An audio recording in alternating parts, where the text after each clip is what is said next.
Kahulugan ng mabangis na hayop sa panaginip. Mga kaibigan, kamusta? Ako si Dance at kasama niyo ulit ako sa isa pang exciting na episode ng ating channel.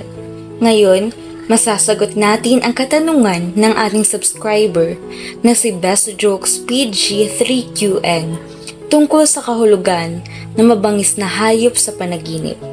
Pero bago natin ito talakayin, huwag kalimutang mag-subscribe at i-click ang notification bell para lagi kang updated sa aming mga kwento at kakaibang content.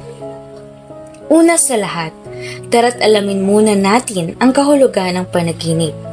Ang panaginip ay isang likas na pahayag ng ating isipan habang tayo ay natutulog. Ito ay masalimuot at misteryoso at madalas ay nagdadala ng iba't ibang damdamin at kahulugan. May mga teorya rin na nagpapaliwanag kung paano ito nakakaapekto sa ating pag-iisip at damdamin.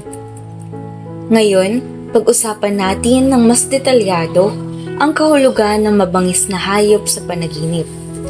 Sa dream analysis, ang mga eksperto ay nagtuturo na ang bawat elemento sa panaginip ay maaaring magtaglay ng mas malalim na kahulugan. Ang mabangis na hayop ay maaaring magsimbolo ng mga emosyon o aspeto ng ating sarili na hindi natin kayang harapin o kontrolin ng maayos. Isang halimbawa ay ang pagkakaroon ng takot o insecurity sa ating sarili. Ang mabangis na hayop ay maaaring kumakatawan sa mga hindrances o pagsubok na ating kinakaharap. At maaaring ito ay nagdudulot ng pangamba o takot sa ating panaginip.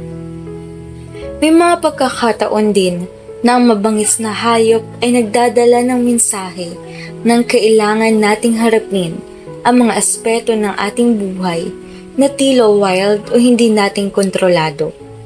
Maaring ito ay isang paalala na pagtuunan natin ng pansin ang mga bagay na maaari nating baguhin o mapabuti sa ating sarili.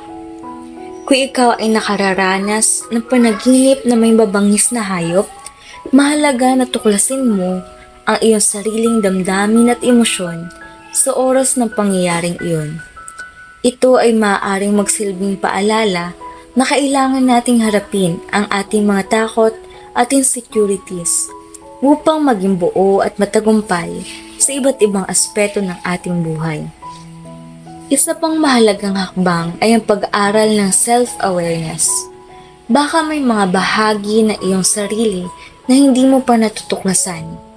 At ang panaginip na ito ay nagdadala ng pagkakataon na mas kilalanin ang iyong sarili.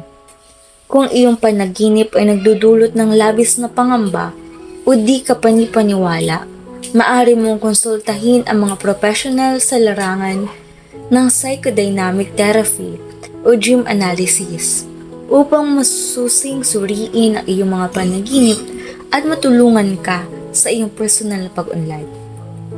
Kaya't sa pagtapak sa mundo ng panaginip, huwag nating kalimutang bigyan ng pansin ang mga mensahe na ito. Maaring ito ang magsilbing gabay o inspirasyon para sa ating sariling pag-unlad. At sa mga susunod na katanungan at kwentuhan, huwag niyong kalimutan ang mga praktikal na tips na ibinahagi natin kanina para mas mabilis natin ng pag-memorize ng mga impormasyon. Sana ay napaganda namin ang iyong araw, Best Jokes PG3QN at sa lahat ng aming mga kaibigan dyan. Kung may iba kayong katanungan o nais pag-usapan, huwag mag-atubiling mag-comment at mag-share ng iyong mga karanasan. Salamat sa pag-tune in at hanggang sa susunod na episode. Paalam mga kaibigan!